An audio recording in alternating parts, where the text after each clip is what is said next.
Bueno, entonces, vamos a empezar con esta mesa que se llama Sociedad, Derecho y Democracia. Si les parece, empezamos con Luis Ortiz, que presenta este trabajo junto con Celeste Gómez e Ignacio González, titulado Sociedad y Gobierno en Paraguay, los límites de la desigualdad para la democracia. Bueno, buenas tardes para todos, para todas. La verdad que es un gusto estar en la Flaxo ahora, volver a esta casa de estudios, y agradezco a los organizadores por invitarme. Así que, bueno, lo que quiero presentar es el resultado de una reflexión que hicimos con estos dos colegas. ¿Sí? ¿Funciona? No. ¿Me escuchan? Sí. Bueno, una reflexión que hicimos con estos dos colegas, intentando determinar de alguna manera qué límites, digamos, la desigualdad social, que es muy marcada en este país, genera a la democracia, al régimen democrático. Y nos concentramos sobre todo en un periodo, el proceso político que se dio entre el 2008 y el 2012, por el cual, luego de 60 años de gobierno del Partido Colorado, de la Asociación Nacional Republicana, se da una alternancia en el poder, ¿no? Para algunos autores eso fue, digamos, el cierre de la transición democrática, aquellos afectos a la teoría de la transición, porque efectivamente vino a darse como un elemento que no se dio en los años previos, aun cuando ya quedó atrás la dictadura militar, que era la alternancia de otro signo político en el gobierno del Estado, ¿no? Como sabrán, entonces, Paraguay de 1954 a 1989 estuvo bajo un régimen dictatorial del general Alfredo Stroessner, y en el año 89 se dio un golpe militar que lo realiza la misma cúpula militar que sostenía a Stroessner, y que estaba un poco en consonancia con la ola de aperturas políticas que se daban en la región. Y recién en el año 2008 se dio un proceso de cambio político. Poco es lo que nosotros planteamos que este proceso se debe, digamos, o sea, para entender este proceso primero consideramos que era importante entender la historia reciente política paraguaya en el marco de lo que es caracterizado por una cierta literatura de la filosofía política y la ciencia política en torno a la dominación oligárquica. Entonces, bueno, grosso modo, esta consistiría en definida por Waldo Ansaldi como una dominación en donde, más bien un régimen político, donde una oligarquía tiene la posibilidad del ejercicio del poder del Estado, pero también con un cierto ejercicio, digamos, de dispositivo hegemónico, digamos, de control social, que permite en cierta medida sostener un poder social también. Y este autor define oligarquía, que para nosotros es una categoría clave, como una que designa una forma de ejercicio de la dominación caracterizada por su concentración, la concentración de recursos y oportunidades, ¿verdad? Y una angosta base social, es decir, por la exclusión de la mayoría de la sociedad de los mecanismos de decisión política, es fundamentalmente coercitiva, y cuando existe consenso de las clases subalternas, es pasivo. Esto ya recibió un comentario interesante de Agostina, que después podemos conversar indudablemente, pero que, bueno, a nosotros nos pareció interesante partir de ahí, porque así un poco caracterizó el proceso político durante 50 años. Esto tiene un correlato, una relación Estado-sociedad fundado en un fuerte patronazgo y clientelismo, ¿no? Es decir, que permea toda la estructura social, era la forma predominante de relación política, y lo sigue siendo en cierta medida. Entonces, claro, eso presenta unas trabas para la democracia, para el sistema democrático. Entonces, la discusión con la elección de Fernando Lugo, de lo que fue la Alianza Patriótica para el Cambio en abril de 2008, suscitó un debate en torno a si el cambio político se inscribía en este giro a la izquierda en América Latina de gobiernos progresistas, que era un poco la tesis de algunos, y otra que decía, bueno, en realidad esto está implicando para el caso paraguayo un proceso de apertura democrática, o sea, de real apertura democrática, en todo caso en lo que era el proyecto político de la Alianza Patriótica para el Cambio, que paso a describir, por cierto, ¿verdad? Este proceso político tenía, por un lado, presentaba ya una crisis de la hegemonía de la ANR, de la Asociación Nacional Republicana o Partido Colorado, una crisis profunda, ¿no?, que se debía a alto nivel de corrupción, ¿verdad?, por lo que atravesaba ya este partido, donde el poder de 1989 hasta el 2008. Y también, digamos, un problema de recambio generacional, pero también, digamos, unas luchas intestinas muy fuertes también dentro del partido que permitió como abrir una veta de oportunidades políticas para la oposición. Hay que recordar también que el Partido Colorado sirvió de base política a la dictadura stronista, o sea, Stroessner en el 54 coopta a una cierta dirigencia del partido, y a la que se opuso obviamente fue perseguida, eliminada, desterrada, lo que fuera. Entonces el Partido Colorado se volvió el partido de gobierno de la dictadura y persiste después de la apertura democrática. Entonces experimenta crisis ya en el año 2005, 2006 y en el año 2008. Y está ligado a una crisis económica que Paraguay estaba atravesando, ¿verdad? Paraguay estuvo incluso a punto de entrar también en default, que eran unos problemas graves, crisis fiscal, etcétera. Que en esos años se agudizaron mucho y que también un poco daban cuenta de un malestar enorme de la población, en un país donde obviamente las instituciones redistributivas son muy endebles y donde fundamentalmente el mecanismo justamente de cierto control social ante la falta de instituciones democráticas, ¿verdad? Redistributivas, era fundamental el mecanismo de clientelista, ¿no? Bien.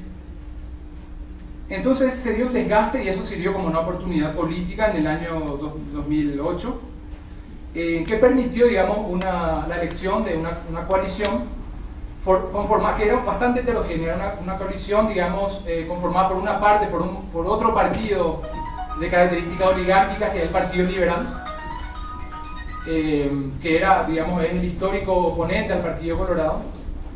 Y por ciertos grupos, movimientos, ¿verdad? Minoritarios, pero de una tendencia socialdemócrata, ¿no? Muy difícil en Paraguay hablar de una izquierda de cierto signo radical, etcétera, ¿verdad? Entonces, bueno, de todos modos, esta conformación heterogénea desde el punto de vista del espectro ideológico, pero sobre todo yo creo desde el punto de vista de los intereses políticos, etcétera, hizo muy difícil, de hecho, gobernar a este gobierno. No me voy a detener en las características que tuvo el proceso de gobierno propiamente, sino quiero mencionar dos cosas importantes. Una primera es de que coincide la llegada de Fernando Lugo de la Alianza Patriótica para el Cambio con una reversión del proceso de crisis económica que estaba atravesando el país. A partir del año 2007 y 2008 específicamente empiezan a haber un crecimiento interesante, estamos hablando del 3%, del 4%, para un país que incluso apenas en 2005, 2006 creció incluso menos 1%. Entonces empezó a darse como unos procesos de recuperación económica y que fue aprovechado, por cierto, por una política, digamos, bastante racional que implementa el Ministerio de Hacienda, ¿verdad? A cargo de un investigador muy reconocido, ¿verdad? A cargo de ese ministerio, que empieza a aplicar una política de racionalización, no a la de corte neoliberal, pero muy interesante porque, digamos, intenta corregir la base sobre la cual se da la crisis, tanto social como económica, bajo el Partido Colorado, ¿verdad? Que era justamente la indisciplina fiscal, ¿no? Entonces él empieza a generar, pero por el otro lado también él plantea, el gobierno de Lugo, ¿verdad? Y el Ministerio de Hacienda plantea la reforma del sistema impositivo. Paraguay creo que era el único país, o me despido quizás con Guatemala y Honduras quizás, que no tenía una base tributaria, digamos, un sistema impositivo progresivo. Entonces obviamente los que ganan más pagan menos. Y bueno, la propuesta de reforma tributaria fue clave, en realidad ya un poco antes, ¿verdad? Se hacen estas propuestas, pero durante el gobierno se intentó implementar la reforma. Digamos, fue uno de los aspectos que este gobierno marca, ¿no? como un signo distintivo. Y por el otro, amplía políticas redistributivas, sobre todo programas sociales que también de manera muy tímida empezaron ya en los últimos años el gobierno del Partido Colorado. Era casi como un respiro de ahogado, digamos, que implementó el Partido Colorado en los últimos años de gobierno, pero que ya no resolvió su crisis interna y no pudo evitar su caída. Y lo que hizo el gobierno de la Alianza Patriótica para el Cambio es ampliar las bases, digamos, de estos programas de transferencia monetaria condicionada, apoyo a adultos mayores, niñez y adolescencia, etc. Entonces se generó verdaderamente una experiencia en este sentido de un Estado que se acerca a la población y sobre todo a un aspecto clave y sensible, que es sus necesidades básicas insatisfechas, ¿no? En un país con altos niveles de pobreza y y también de desigualdad. Entonces, esto, digamos, siguió su curso. Efectivamente hubo como fue un proceso bastante interesante desde el punto de vista social, lo cual también permitió, dicho sea de paso, también como un florecimiento de diferentes tipos de expresiones políticas de grupos y sectores, sobre todo campesinos e indígenas, que siempre estuvieron como muy marginados, muy controlados, tenían la posibilidad de poder manifestarse y expresarse, y que para ciertos sectores, sobre todo la coalición, era visto como una oportunidad de desarrollo democrático precisamente, para la oligarquía y particularmente para el Partido Colorado, obviamente en la oposición, eran signos de inestabilidad política.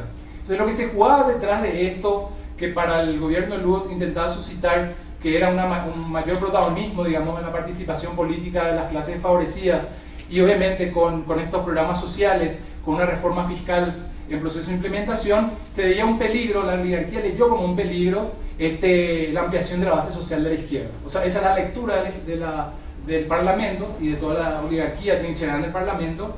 Entonces, bueno, se generó ya a partir de 2009 específicamente, con un hecho que voy a relatar también, se generó un proceso también si bien yo no soy muy caro a las teorías del complot y la conspiración, empezó un proceso muy evidente con diferentes digamos, referencias empíricas de conspiración contra ese gobierno.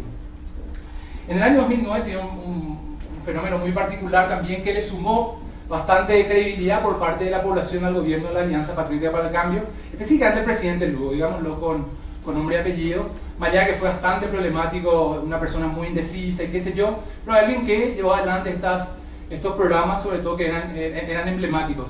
Uno es en julio del 2009 se sella, digamos, un acuerdo de renegociación del Tratado de Itaipú, por el cual Paraguay y Brasil habían construido la represa hidroeléctrica de Itaipú en los años 70. Para los que saben, este tratado fue un tratado leonino para Paraguay, donde bueno, los recursos fundamentalmente, digamos, provenientes de la represa, fueron apropiados históricamente por Brasil. Entonces el gobierno de Lugo es el primero que se siente históricamente con el lado brasileño para renegociar el tratado y por lo menos plantear un incremento en la compensación por la cesión de energía. Paraguay por el tratado no le vende energía a Brasil, sino le cede gratuitamente, o sea, le cede y recibe una compensación que es chaucha y palito, decimos en el Río de la Plata, que es poco y nada por esta cesión.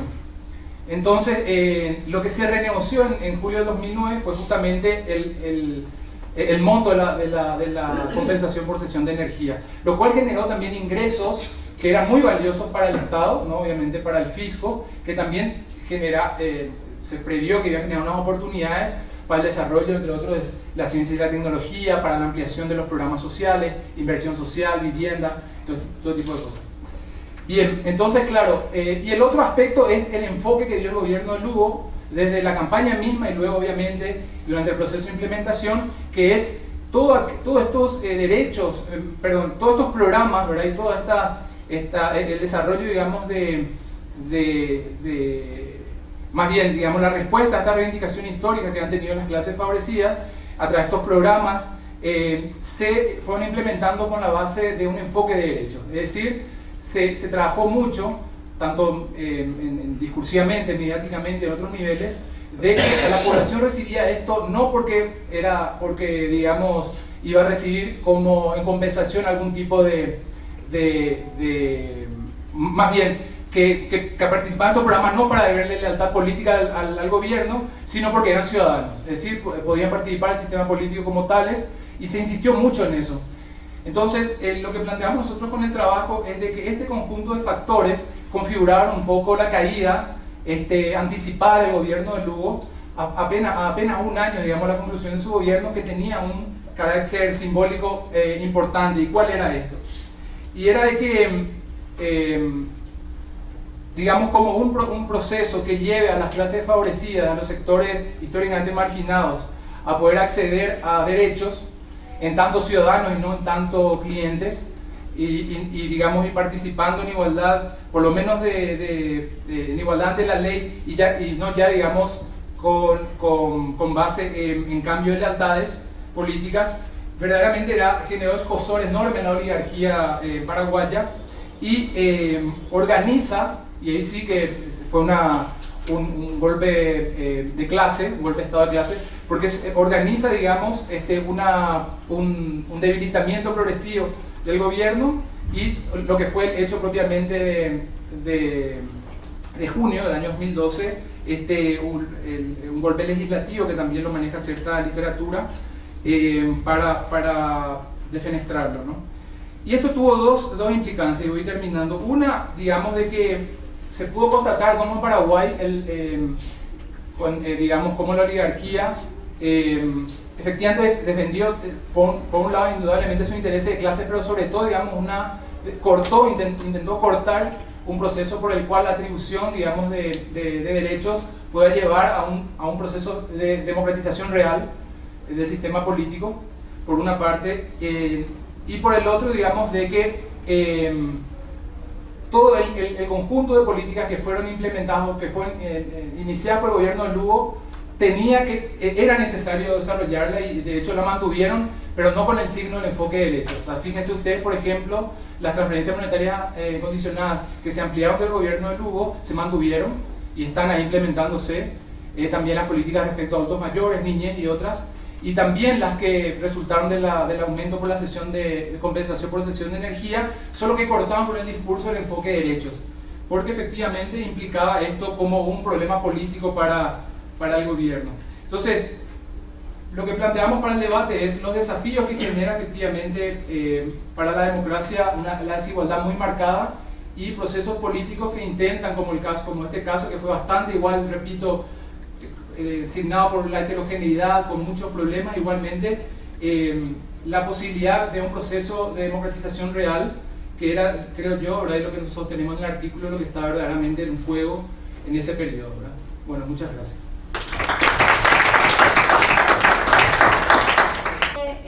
Pasamos al texto de Gabriel Gomaro. Gabriel es de la Universidad Nacional General Sarmiento,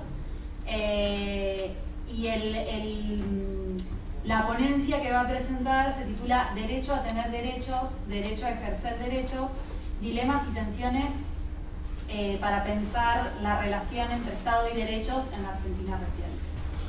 Muchas gracias. Quise poner muchas veces una palabra para dificultarte la presentación, y lo logré por suerte. Espero que no sea también una para mí, bueno, les agradezco mucho a los organizadores de esta jornada tan ricas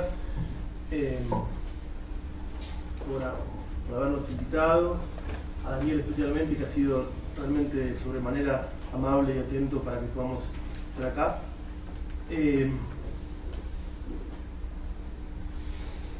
Mi trabajo, y por eso este juego con la idea de derecho y derechos, se propone presentar algunos argumentos para discutir la conflictiva relación que existe entre un proceso de construcción y realización de derechos, digamos, por así decirlo, desde arriba, y la forma en que el Estado, como motor de ese proceso, se dota, se establece, digamos, establece los dispositivos necesarios para que estos derechos puedan hacerse efectivos. Entonces, el foco está puesto en la tensión que se produce entre un proceso de ampliación de derechos impulsado desde el Estado y las propias dificultades que las agencias de ese Estado establecen para garantizar aquello que se instituye a través de una voluntad política. Voy a enfocarme en dos cuestiones.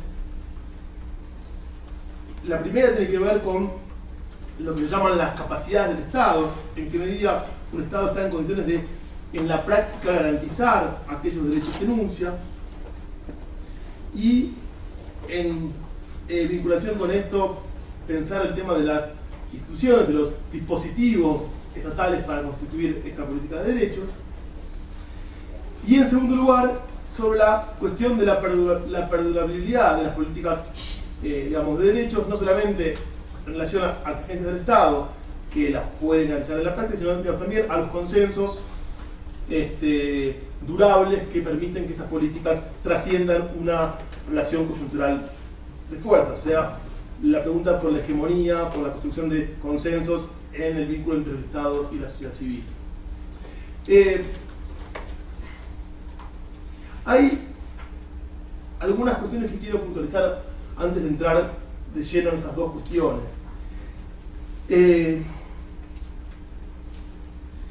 La primera es que el ciclo político que comienza en Argentina en el año 2003 puede ser pensado, sin duda,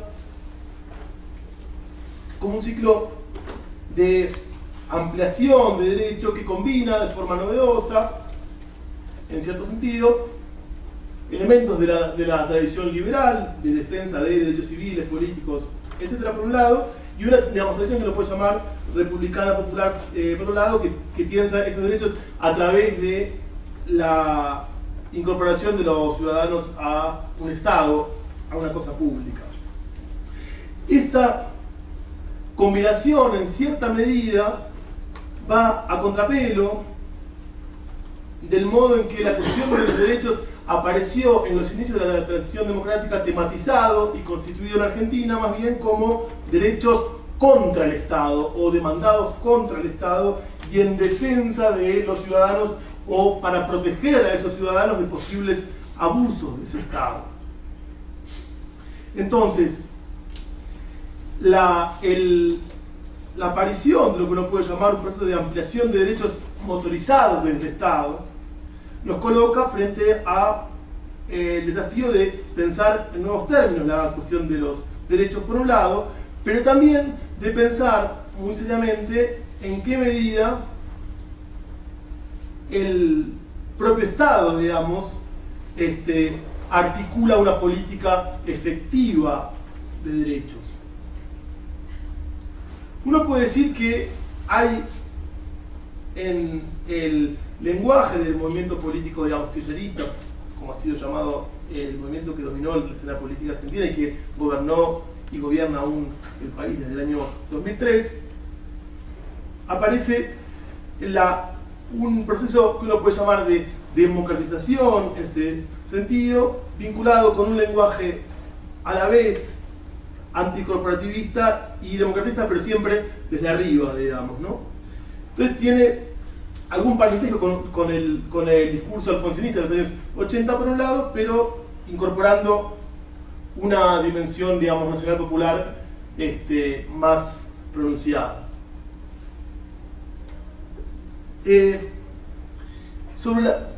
es el digamos, escenario político que me parece que nos permite, del que deberíamos partir para pensar esta cuestión. La segunda cuestión importante tiene que ver con cómo en este contexto pensar la atención constitutiva, que quiero decir aquí, mi ponencia lo intenta decir con el dedito, decir, dicen que, digamos, garantizan derechos, pero en realidad no lo hacen, ¿no? Digamos, la idea de la crítica como develamiento, que es un poco la operación que realizaba el viejo Marx en la cuestión judía, la idea de los derechos del hombre y del ciudadano no son más que los derechos del burgués, digamos, ¿no? Esa idea de los derechos como una ilusión religiosa que tienen los ciudadanos respecto de su propia realidad material que los hace ser ciudadanos en el cielo y ser esclavos en la tierra, digamos, ¿no? Creo que partir de la visión lefortiana, de la crítica fuertemente digamos, severa que hace, digamos, Lefort a esta idea de Marx, justamente en la idea de que es precisamente en el hiato entre lo que se declama, lo que se declara, lo que se enuncia y su existencia empírica, está justamente la potencialidad de la dinámica, de la lógica política de los derechos, y por eso esta idea que encabeza el texto del derecho a tener derechos, ¿no? como aquel motor que impulsa la dinámica de derechos. Con lo cual, digamos, la idea no es partir entonces de una crítica como develamiento de una realidad ideológica que estaría ocultando una realidad más verdadera, sino de pensar los problemas que debe enfrentar y abordar un Estado desde el momento en que se convierte en motor de ampliación de derechos. Y, si se quiere, la realización efectiva de los derechos como una tensión propia de esta dinámica. Bueno, la tercera y última puntualización tiene que ver con recuperar. Yo, cuando pensaba este texto, recuperé, digamos, releyendo al viejo O'Donnell, que es quizás uno de quienes ha pensado mejor nuestros estados latinoamericanos, recuperar, digamos, esta idea de los niveles de existencia del Estado, ¿no? Hoy un poco de esto nos hablaba a la mañana. Y O'Donnell dice que el Estado existe como un conjunto de burocracia, por un lado, o sea, como, digamos, un conjunto de agencias del Estado, existe como un conjunto de leyes que deben ser eficaces para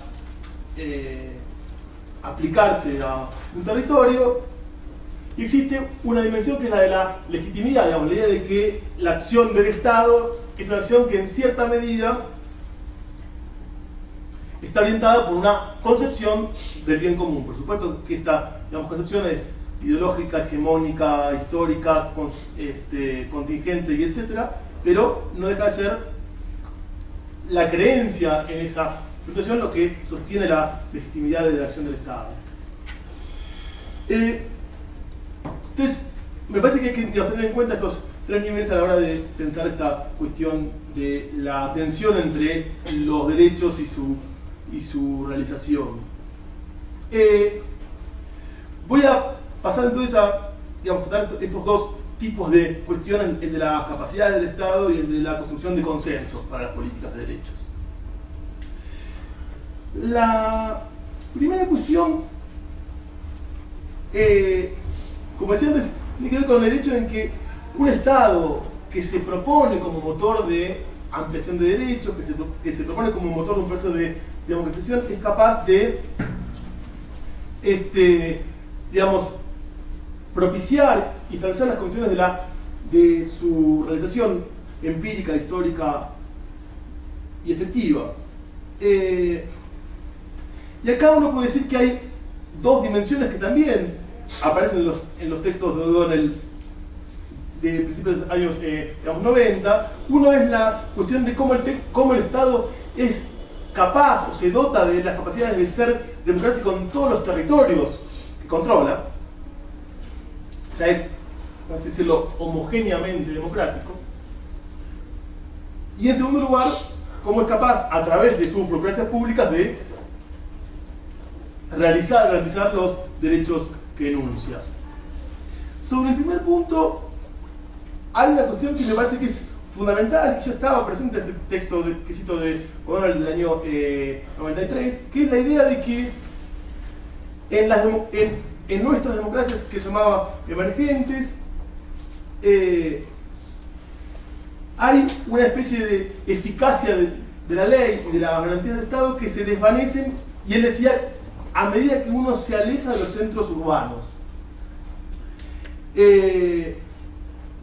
Y por supuesto hablaba ahí de la cuestión de la criminalidad, de la policía y su accionar en los, digamos, territorios públicos, pobres, las cuestiones vinculadas con derechos humanos y con derechos civiles, la negación de, digamos, derechos de la mujer, bueno, en fin, la lista seguía. Temas, en todo caso, creo yo, muy actuales. Y después hablaba de que esto estaba vinculado a un proceso de decadencia urbana, pero que lo trascendía.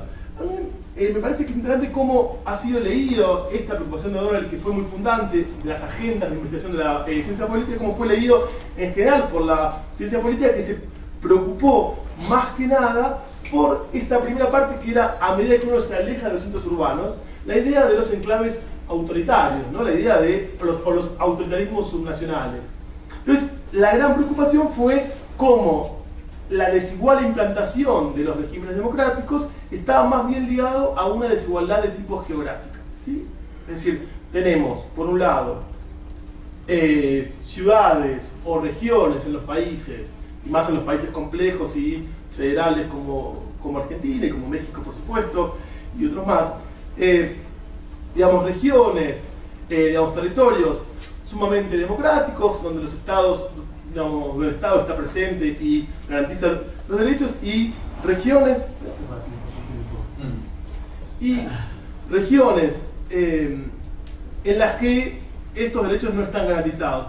Yo creo que hay que, digamos, tomar la segunda parte de la frase, digamos, de Donald en este punto, y es pensar la cuestión de la fragmentación de la experiencia de la ciudad. Pensar cómo en los mismos territorios, el modo en que el Estado democrático, digamos, garantiza los derechos de la comunidad, instituye un tipo de digamos, relación con las posibilidades culturales, con las posibilidades de, digamos, vida en la ciudad, es sumamente heterogéneo.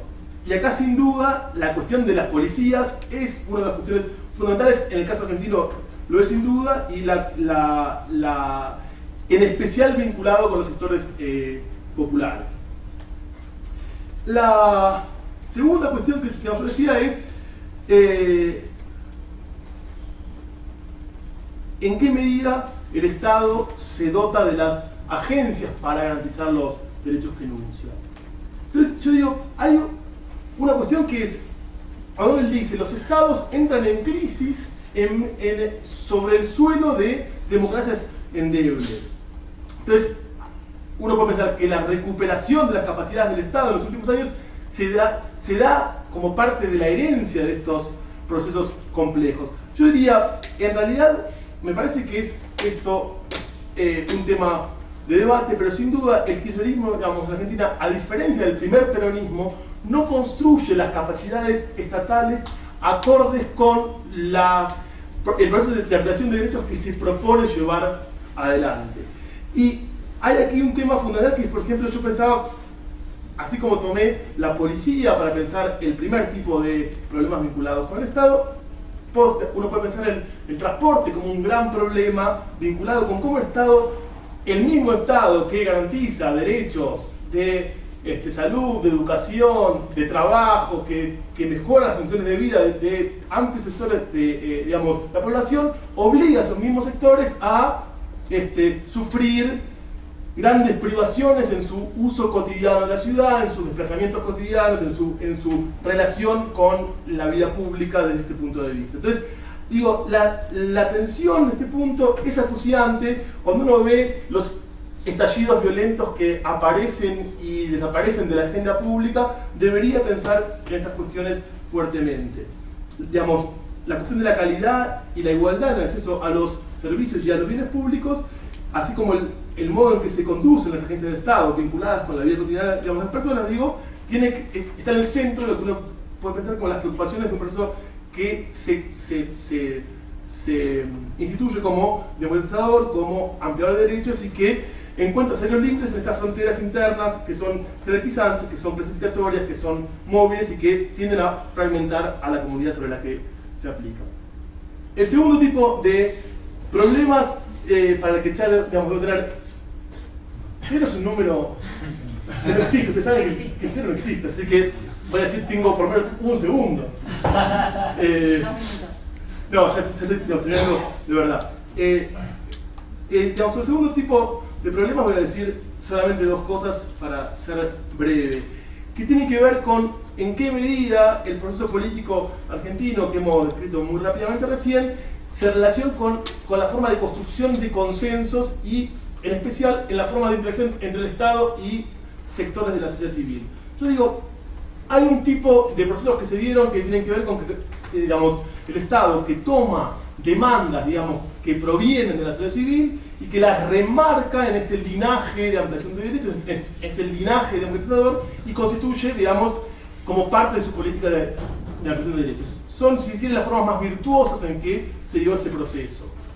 Hay otro tipo de digamos, relación que tiene que ver cuando el Estado toma temas de la agenda pública sin movilizar públicos, digamos, sin movilizar movimientos, pero, digamos, uno puede decir, cuenta con las capacidades propias, digamos, del Estado como para llevarlos a cabo, y en su aplicación sí, digamos, desciende al mundo de la sociedad civil, desciende entre comillas, y por ejemplo aplica programas sociales a través de, digamos, grupos barriales, territoriales de, digamos, todo tipo, y, digamos, uno puede decir, las políticas viajan por la capilaridad de la sociabilidad política territorial. Hay un tercer tipo de, digamos, relación un poco más problemático, y con esto termino, que, digamos, tiene que ver con que cuando se establece una dinámica vinculada con derechos que ni moviliza públicos, ni moviliza organizaciones sociales, ni construye las capacidades para llevarlos a cabo. Y creo que, digamos, acá hay, digamos, un gran problema. Uno puede pensar en ciertos ejemplos de este tipo, y no tengo mucho tiempo para abundar, pero que son los más conflictivos y los que expresan los límites de un proceso de ampliación de derechos. Y, digamos, como último tema, creo yo, que puede quedar para una discusión posterior, es en qué medida hay temas que tienen que ver con la ampliación de derechos y con la democratización que escapan a la agenda de un gobierno que se cree, digamos, y de un Estado gobernado por una fuerza política que se instituye como democratizador, y que, no obstante, encuentra serios límites en temas que trascienden a su agenda y que, uno puede decir, cuestionan el ordenamiento y la jerarquización de la agenda política. Sin duda, la cuestión que apareció hoy vinculada con el modelo de desarrollo es uno de esos temas que sigue siendo una cuenta pendiente de la discusión y del debate público en Argentina. Corto acá porque si no ya el cero se va a agrandar. Gracias. Muchas gracias. Bueno, después seguramente saldrán un montón de preguntas para la discusión, pero si les parece, terminamos, digamos, la parte de las exposiciones con la ponencia de Claudio Vélez, que es de la Universidad Nacional de Avellaneda, que va a presentar a qué herencias no renunciamos. Bueno, en realidad es una pregunta: ¿a qué herencias no renunciamos? Democracia plebeya y tensiones creativas. Muchas gracias. Quisiera hacer una brevísima presentación porque me parece que viene al caso. Yo vengo de una de las 9 nuevas universidades del conurbano, ubicada en una ciudad muy chiquitita llamada Avellaneda, y este es diría que es el primer proyecto de investigación que hemos encarado en estos 3 años de vida que tenemos, así que estamos doblemente orgullosos de estar aquí. Así, agradecemos la invitación y al mismo tiempo pasamos esta especie de chivo, ¿no? Presentamos en sociedad a una de las nuevas universidades del conurbano creadas en estos últimos 10 años. El título de la ponencia claramente alude a un texto de Lenin, un texto que escribió Lenin en el año 1897, titulado ¿A qué herencias renunciamos?, en realidad. En aquel texto Lenin estaba muy preocupado por el problema de las herencias, y él sostenía que la corriente que él llamaba los discípulos rusos tenían que tomar a su cargo la herencia de los ilustradores, de los reformistas, ¿no? La herencia ilustrada, concretamente, y desechar de plano la tercera de estas herencias, que es lo que él denominaba la herencia populista. La herencia populista, para este Lenin progresista, representaba el atraso asiático, representaba la barbarie, ¿no? La barbarie no europea, la no civilización, concretamente, ese apego a la comuna rusa, ¿no? El idealismo campesino. Bueno, todo eso para Lenin era algo a lo que el discípulo ruso debía renunciar si quería hacer la revolución, ¿no? En todo caso, lo mejor que podía hacer es asumir y llevar hasta las últimas consecuencias la herencia ilustrada. Entonces, explícitamente Lenin en este texto proponía renunciar a la herencia populista. Evidentemente es un Lenin que seguramente no había leído los textos del último Marx, ¿no? Y muy especialmente esa famosa correspondencia con Vera Zasulich, ¿no? En la que Marx repiensa la idea de la comuna rusa como la posibilidad hacia un salto revolucionario.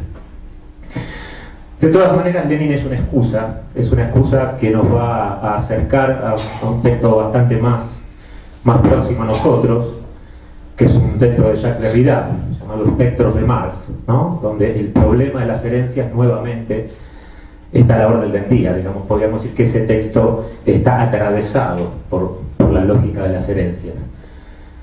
Espero que no se... Bueno, hola. Ahí me alejo. Bueno, digo, espero que no se tome este texto, esta excusa derridiana como para pensar que mi ponencia tiene un sesgo europeísta, ¿no?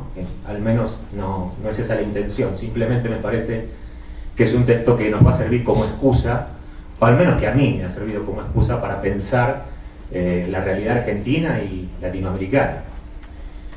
En ese texto, paradójicamente, ¿no? Es un texto del año 90, en realidad es una compilación de dos conferencias que dio Derrida en los 90, y el texto fue publicado en el año 93 con ese nombre, un nombre un poco más largo, pero como no lo recuerdo completo no lo voy a contar.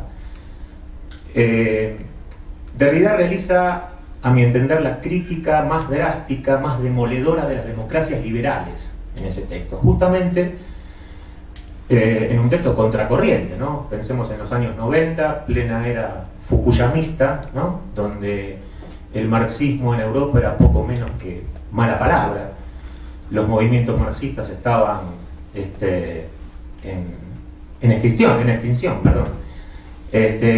Y Derrida siente que ahora como que había llegado el momento, en una etapa de derrota de todos los movimientos revolucionarios en realidad, y de supuesto triunfo de las democracias liberales, desde el corazón mismo del capitalismo, desde la Universidad de California, emprender una recuperación muy particular de los textos marxianos. Y allí Derrida habla, bueno, el texto que a él le sirve como excusa es el texto de Fukuyama, que todos conocemos, todos hemos al menos oído hablar, no sé si leído mejor o peor ese texto, pero Fukuyama propone algo así como una especie de evangelismo liberal o neoliberal, ¿no? Y obviamente transcribe esa sensación de derrota de los movimientos revolucionarios como el triunfo, por fin, el triunfo final en realidad, porque es un texto absolutamente finalista en todos los sentidos del término, los traduce obviamente como un triunfo de la democracia liberal.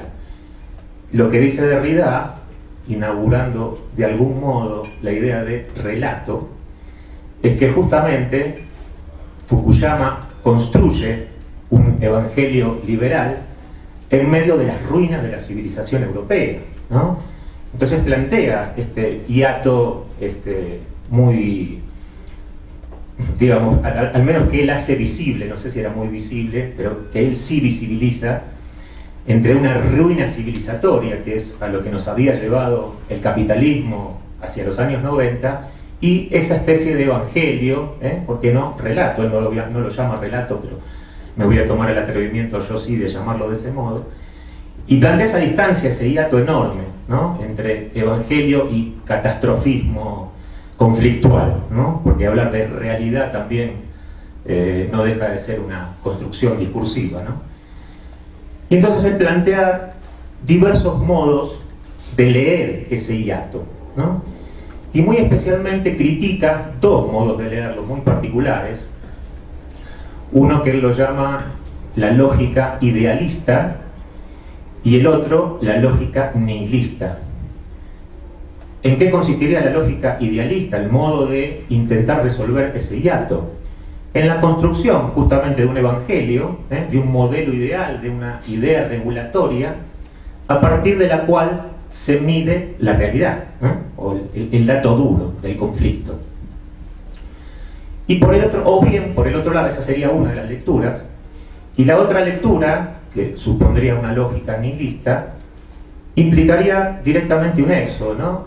Una especie de correrse del conflicto y una crítica radical a toda forma de la representación, por supuesto a todo Estado, a todo estatalismo, ¿no?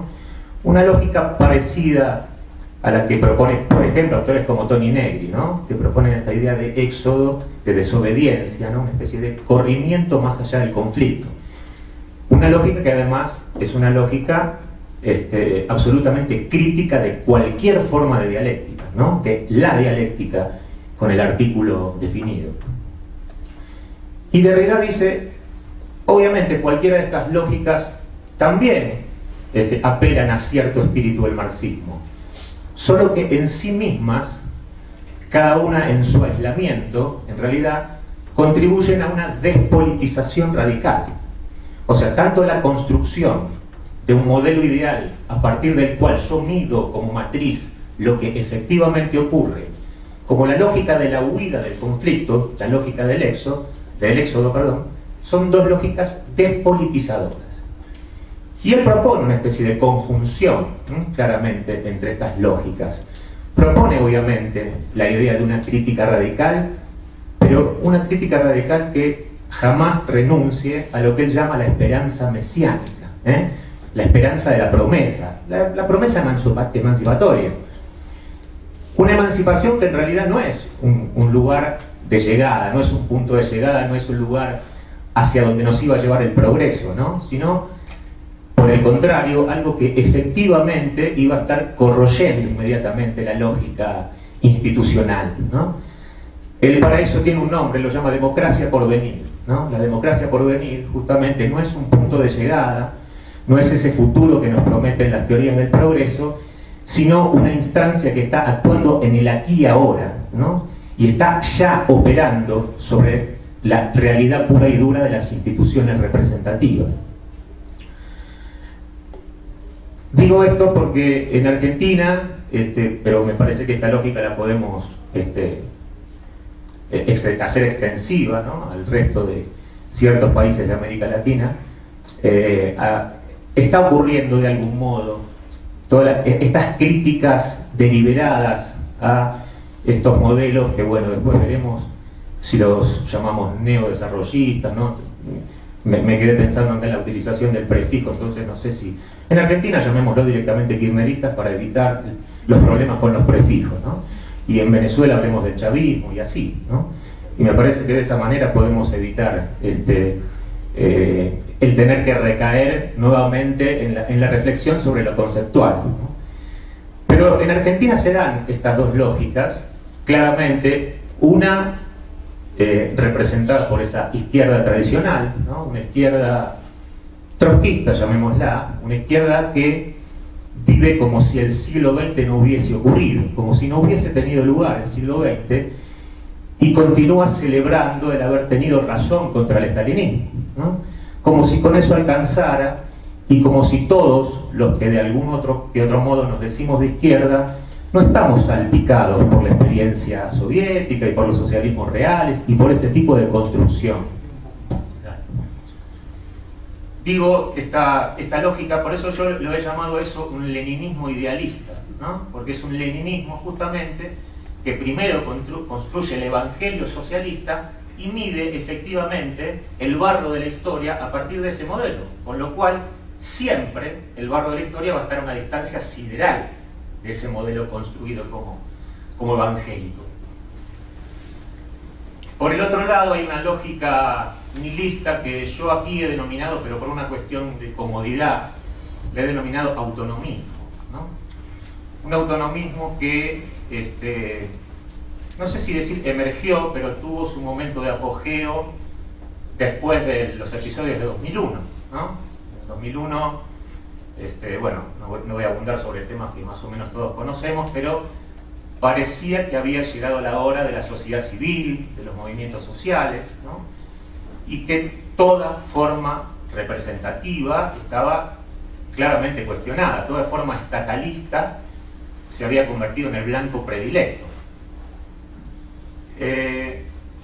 Esto no significa de ningún modo un ataque desde ya a los movimientos sociales que en buena hora operaron en el derrumbamiento del neoliberalismo en Argentina, ¿no? Sin ninguna duda, si a alguien le debemos ese derrumbe, la caída de esa burbuja, que bueno, tuvo lugar en 2001, podía haber ocurrido tiempo antes o tiempo después, pero bueno, se dio por una conjunción de factores en el 2001, es efectivamente a esos movimientos que ocuparon el lugar de, llamémoslo, de los partidos políticos, ausentes, ¿no? Por lo tanto, digo, no quiero que se interprete de ningún modo esto como una crítica a los movimientos sociales. El problema, digo yo, pienso yo, es exacerbar esa lógica movimentista y convertirla en una especie de entelequia donde pareciera que siempre la sociedad civil es buena y el Estado es siempre malo. El Estado siempre es policíaco y la sociedad civil es siempre democratizadora, ¿no? Algo que me parece que tendríamos que repensar, ¿no? Es una lógica que como mínimo hoy, digamos, esta discusión me parece que hoy está a la orden del día. Para eso, justamente Gramsci tenía no sé si decir una solución, pero Gramsci hablaba del Estado integral, ¿no? Un Estado que conjugara, digamos, sus preocupaciones coactivas, llamémoslo, con la articulación con la sociedad civil, con los movimientos sociales, un Estado que ya no estuviera necesariamente ocupado o exclusivamente ocupado de la actividad coactiva, sino que no solo articulara las demandas sociales, sino que también las produjera. Algo muy parecido a lo que decía Gabriel con el tema de los derechos. En Argentina y en muchos países de América Latina hemos tenido la suerte, digamos, ¿no? de tener un Estado que no solamente se ocupó de articular demandas añejas de los movimientos sociales, sino que también las produjo, esas demandas. Entonces me parece que esta idea gramsciana que retoma alguien que para mí, y esto también es una opinión personal, alguien que para mí ha interpretado muy bien esta idea, que es Álvaro García Linera, que plantea justamente esta idea de las tensiones creativas, ¿no? Como una manera derridiana, diría yo, de tratar de leer este hiato, ¿no? Ni el Estado por sí mismo es un sinónimo de la política, ¿no? Ni en el Estado reside exclusivamente esa capacidad de producir política, ni tampoco la sociedad civil por sí misma, más allá de las instituciones estatales, puede llegar a generar alguna transformación de peso.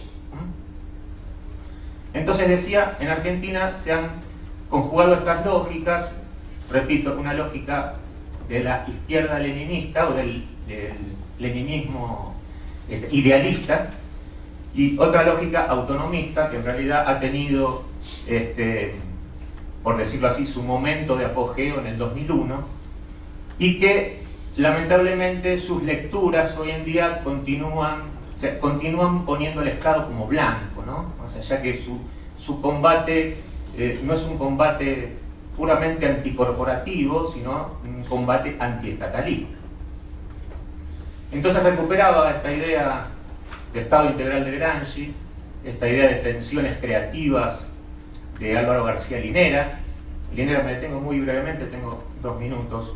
Linera hablaba de que esa tensión entre la lógica estatalista y la lógica social, en realidad, nunca hay que pensarla como una contradicción insalvable, sino como una tensión que merece ser vivida, al contrario, ¿no? Derrida hablaba de convivir con los fantasmas, justamente. No es un hiato que hay que salvar, que hay que sortear, que hay que resolver, sino que hay que habitar esa tensión. Y es una tensión entre el Estado y los movimientos sociales, entre la lógica productiva y las exigencias del desarrollo y la prédica anti-extractivista, autonomista, ¿no? Todos esos combates contra los agronegocios, etcétera, etcétera. Eso también es una tensión que no se supera poniéndose de un lado o del otro, digámoslo así. Y también la tensión entre la construcción de un núcleo duro, ese núcleo duro ideológicamente duro que va a ser la vanguardia de la transformación, y obviamente la necesidad de articular alianzas, ¿no? Eso que Laclau llamaba la articulación equivalencial, ¿no? Y que se iba a enriquecer justamente cuantas más diferencias existieran, ¿no? Lo contrario. Digo porque esto es una de las críticas que se le hacen al kirchnerismo, ¿no? Que ha malentendido esta idea de lo equivalente, ¿no?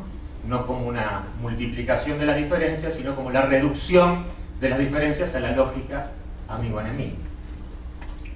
Así que bueno, la idea era, me parece que con este texto, ahora estoy tratando de leerlo, lo que me propuse en definitiva es una especie de llamado a todos estos que aún, y en el texto lo digo, continúo considerando compañeros de ruta.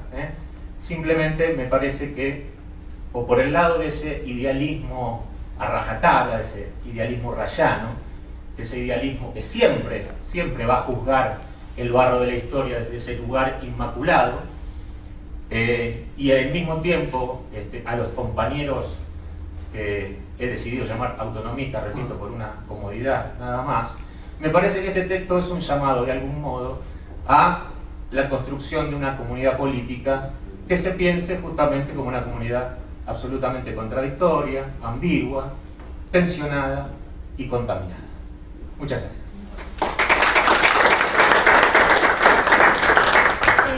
Bueno, como comentarista vino Héctor Vázquez en representación de David Razú, quien es director general de Gobierno y Participación Ciudadana de la Delegación Miguel Hidalgo del Distrito Federal, ¿verdad?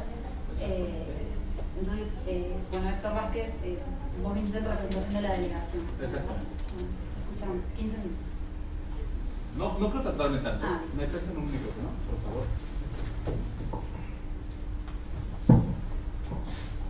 Buenas tardes. Pues efectivamente, vengo en representación de David. Él es el director general de Gobierno y Participación Ciudadana, Miguel Hidalgo. Antes fue diputado, encabezó la Comisión de Derechos Humanos de la Asamblea Legislativa y estuvimos con una intensa relación con esta institución, a la cual queremos y agradecemos mucho esta invitación. En lo personal, tuve la oportunidad de ser secretario técnico de esa comisión y encabezamos, entre otros esfuerzos, la redacción de las reformas a diversos ordenamientos legales que permitieron el matrimonio entre personas del mismo sexo. Elaboramos una ley completamente distinta con órganos diversos relacionada con el derecho a la igualdad y muchos otros elementos que nos permitieron hacer de esta ciudad por lo menos la diferencia a nivel nacional. Y viene mucho a colación con todo lo que se ha venido platicando, ¿no? Me llamaron la atención algunos elementos que se vinieron dando, entre ellos Luis Ortiz comenta sobre diversos elementos comunes regionales que llaman la atención y que se han venido históricamente presentando en las democracias en Latinoamérica, entre ellas la alternancia. Hemos hablado mucho de alternancia en prácticamente todos los estados. La transición a esa alternancia la hemos vivido en algunos casos, la experiencia mexicana ha retratado una alternancia y después un retroceso y todas estas situaciones que evidentemente se ven plasmadas en una sociedad con cada vez mayor desigualdad y sin ese estrecho vínculo entre sociedad civil y Estado. Prácticamente se ve históricamente el devenir nos echa para atrás, desgraciadamente, a la sociedad mexicana. Y esta parte que platicaba, lo voy a ligar todo, Claudio, con que parece que siempre es el momento de la sociedad civil. Nos ha pasado mucho en esta sociedad. Creímos que el 85 era el momento de la sociedad civil, lo saltamos o no saltamos. Y llegó el 88 y también sucedió lo que todo el mundo conocemos. Llegó el 2000 y después el 2006 y después el 2012 y así vamos con esta lucha entre sociedad civil y Estado que nunca termina por concretar una verdadera alianza.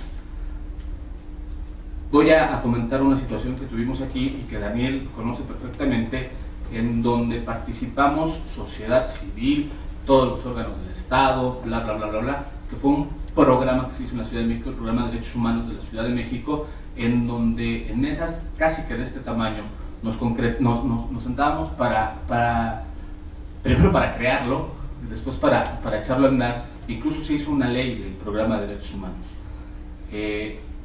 Ya no estoy tan empapado de esta situación, Daniel a lo mejor un poquito más, pero venía con mucho entusiasmo y esto se quedó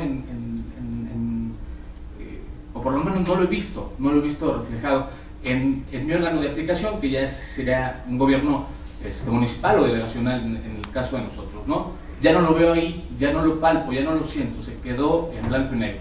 Y esto es una verdadera desgracia, porque realmente éramos punta de lanza en muchos sentidos, en muchísimos sentidos. Esto también lo quiero concatenar con algo que comentó Gabriel, que es esta parte de que entre más alejado estés de los centros urbanos, hay una falta de reconocimiento de derechos, ¿no? Aquí en nuestro país, pues ya no es de los centros urbanos, simplemente la ciudad. Colindamos con el Estado de México, y la diferencia entre la garantía de uno y otro, provincia, estado, como le queramos llamar, región, como le queramos llamar, es abismal, ¿no? Es la experiencia central, la experiencia que tenemos en esta gran urbe.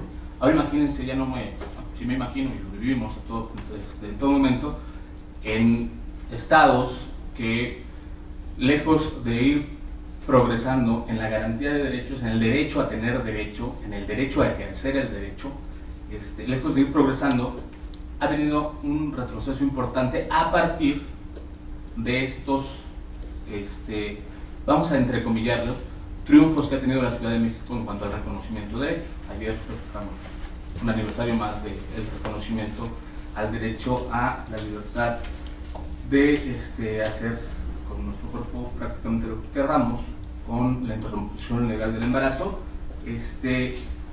y ya en diversas constituciones a nivel estatal se ha venido plasmando ni siquiera un avance, una prohibición expresa a este tema, ¿no? Incluso con un tema que tenemos un poquito más de conocimiento, que es el matrimonio entre personas del mismo sexo, el matrimonio igualitario, también se ha venido reformando a nivel estatal la figura del matrimonio desde las constituciones estatales. Esto pues, marcadamente es un retroceso. Entonces, nuestra experiencia nos dicta que no es un tema nada más del alejamiento del entorno urbano, es el alejamiento del centro aquí, ¿no? Entre más alejados estamos del centro, se complica más. Hay algunas excepciones pues muy particulares, ¿no? Otro de los elementos comunes regionales que comentaba Luis es la hegemonía. Y bueno, tenemos ahorita en pleno debate la reforma a las telecomunicaciones, ¿no? Y qué más hegemonía que esta parte en la experiencia mexicana, ¿no? O sea, tenemos ahí una herida que no se ha cerrado y que se hizo énfasis ahora en el 2012, otra vez con la sociedad civil al frente, otra vez con un cúmulo de manifestaciones multitudinarias y con toda la razón del mundo, pero el Estado o el aparato del Estado logró frenar lo que parecía infrenable, ¿verdad? Otro elemento que mencionó Luis es las dictaduras, blandas, no blandas, perfectas, imperfectas, ha sido un común denominador de la región y en nuestra experiencia hubo un retroceso, le dimos oportunidad nuevamente al retorno de otro elemento común que es el partido Estado. Nuevamente asumió la relevancia que pensamos que lo había perdido, pero no, más bien se fue a encumbrar en algunos nichos que son muy de ellos, que es precisamente ese clientelismo que se genera a nivel no urbano, sino a nivel en las sociedades más marginadas, más rurales, ¿no? Ahí se fue a engendrar y resurgió para otra vez llegar al poder.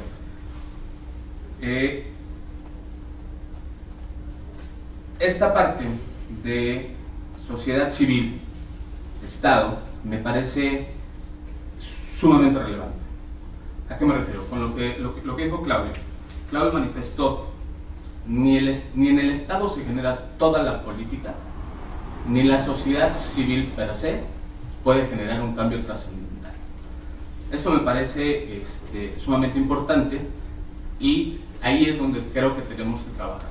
Desde mi experiencia delegacional, se los digo, lo voy a decir abiertamente y aparte creo que me están grabando. Cuando uno está primero en sociedad civil, luego se va a querer trascender para generar condiciones de crecimiento de la sociedad y demás, y después se va uno ya en pleno ejercicio del gobierno, se encuentra uno con un portazo en la cara que lo deja uno chato. ¿Por qué? Porque el andamiaje legal de esta ciudad genera que haya muchos responsables para una sola acción. Y eso, en términos prácticos, es que no hay ningún responsable para esa acción, ningún responsable directo. Yo soy el director de verificaciones de la delegación, imagínense nada más que alejado de los derechos humanos ya me encuentro, ¿verdad? Pero soy el director de verificaciones. Rápidamente, y una explicación. Yo verifico ciertas actividades de establecimientos mercantiles y de obras, pero existen otras instituciones y otros órganos del Estado que verifican otras cosas. En mí no recae todo el comportamiento o la regulación del comportamiento de todos los establecimientos mercantiles o de toda la regulación de un comportamiento de los establecimientos mercantiles. Este es un ejemplo. Tenemos órganos centrales a nivel del Distrito Federal que pueden hacerlo lo mismo que yo y mejor. Y tenemos órganos federales que pueden hacer lo mismo que yo, o mejor, o peor también. ¿A qué voy con todo esto? Que cuando la sociedad civil nos voltea a ver como el primer vínculo entre sociedad y Estado, la responsabilidad recae en nosotros. Nosotros es imposible que desde esta vis podamos decirle, no, ¿sabes qué? Tienes que tocar aquella puerta, y tienes que tocar aquella puerta, y tienes que tocar aquella puerta. Entonces ahí es donde nos encontramos con esta falta de facultades que muchas veces se traduce en no poder garantizar derechos. Y esto es la parte más complicada de esta chamba, ¿no? Ya cuando estás de este lado, ya que no puedes garantizar derechos, simple y sencillamente porque no te corresponde garantizar derechos y porque la gente no sabe, que tampoco es obligación, que tú no eres el responsable. Entonces es muy complicado, ahí es donde nos encontramos con que este andamiaje legal tiene que ser revisado, y tiene que ser bien revisado, y tiene que ser revisado con una vinculación sí o sí con la sociedad civil, siempre con la sociedad civil y de la mano de la sociedad civil, para que sean ellos el hilo conductor que nos permita llevar a cabo estas transformaciones y que nos permitan estos elementos para, uno, o fortaleces perfectamente un nivel, o le quitas estas obligaciones y las pasas al siguiente nivel. Eso no importa, lo que importa es que seamos efectivos en la garantía de los derechos. Y cierro con lo siguiente.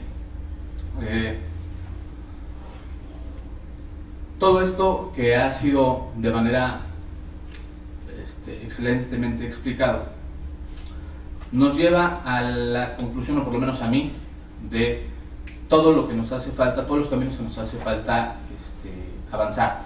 Y esto en materia de derechos humanos, en materia de la Ciudad de México, creo que tendría que ser una sacudida, o como en Facebook hay un toque, una cosa así, algo así se llama, para revitalizar todas estas instancias que se quedaron pendientes y que con este nuevo gobierno no han podido encumbrarse, o a lo mejor lo que está faltando es una estrategia de comunicación, no lo sé, pero yo no lo veo.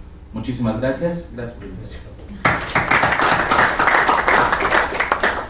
Bueno, muchas gracias, Héctor. antes de pasar a los comentarios,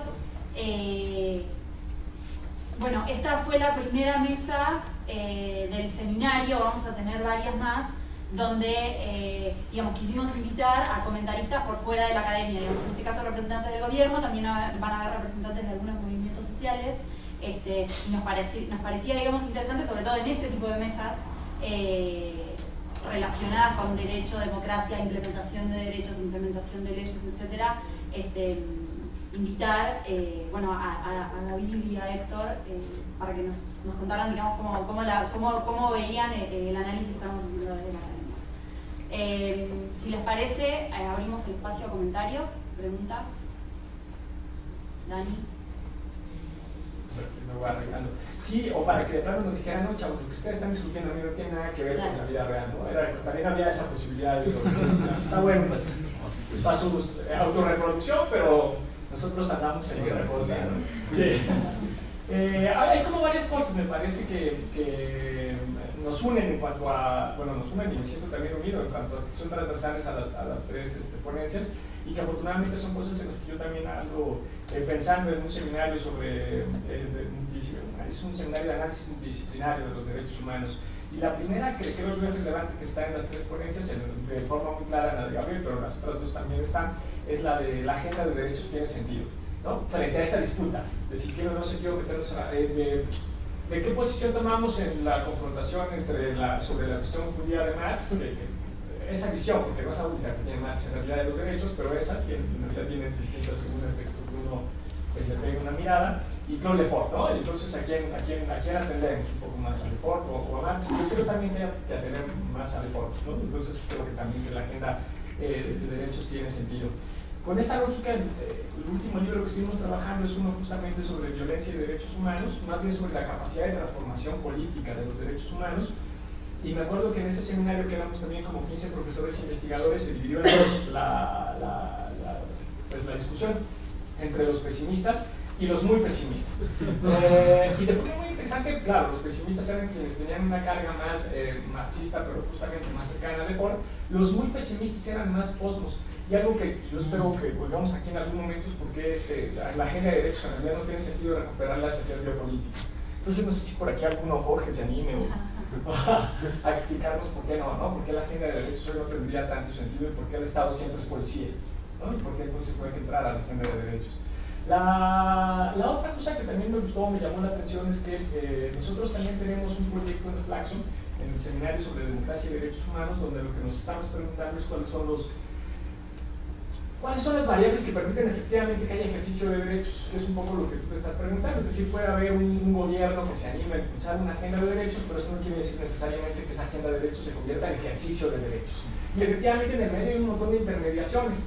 La cosa interesante es que en ese proyecto las intermediaciones que nosotros estamos analizando son en materia económica, a ver si los diferentes modelos de economía explican más o menos el ejercicio de derechos que otras variables. Otras son, por ejemplo, la estructuración del movimiento social de derechos humanos. Otra es el sistema de protección de derechos, que es a la que tú más te acercas como capacidad estatal, ¿no? En fin, tenemos una más que ahora se me olvida. ¿Ustedes se acuerdan, chicos? Sí, bueno, no importa, ¿no? Tenemos como 3 o 4. Y el chiste es justamente pensar ahí cuáles son los cortocircuitos y cómo generamos procesos o mecanismos efectivos de ejercicio de derechos. El punto interesante ahí con esto es a lo que quería ir al texto de Luis Ortiz, es que dentro de ese contexto estábamos nosotros analizando si la constitucionalización de derechos, la agenda de derechos vía constitución, tiene o no tiene impacto en la formulación de políticas públicas. Lo estamos analizando en América Latina porque el proyecto se mira entre 1990 y 2010 para los 17 países de América Latina. Y la cosa muy interesante que vimos en varios países, analizamos izquierda y derecha, el Programa Nacional de Desarrollo previo y posterior a la reforma constitucional en cada uno de esos países, es que poco tiene que ver la reforma constitucional en materia de derechos humanos. El hecho de que haya una reforma constitucional en materia de derechos humanos, es decir, una agenda constitucional, no necesariamente implica que la programación de políticas sociales previa y posterior se cambie en algún sentido. Y en cambio, sí encontramos una diferencia relevante, y ahí es donde quiero ir con el texto de Luis, es que sí hay una diferencia en cambio en cómo se planifica la política social entre izquierda y derecha, sobre todo entre nueva izquierda y derecha. Y lo que está ahí en el medio es que animándose a problematizar la parte o el problema de la desigualdad en los gobiernos de derecha, lo hacen desde la teoría del capital humano, que yo creo que es lo que tú te encontraste. En donde en realidad los derechos, en particular los de educación y los de salud, tienen sentido dedicar dinero y planificar esos derechos en la medida en que van a dotar a la gente para que vaya al mercado y en el mercado solucione el resto de sus problemas, pero solo para eso tiene sentido, no como derechos. Y en cambio, para los gobiernos de izquierda lo que sí están